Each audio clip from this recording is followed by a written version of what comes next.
உன் கைலாய கோலம்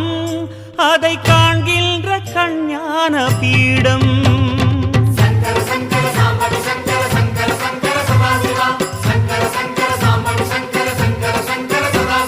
சிவனே உன் கைலாய கோலம்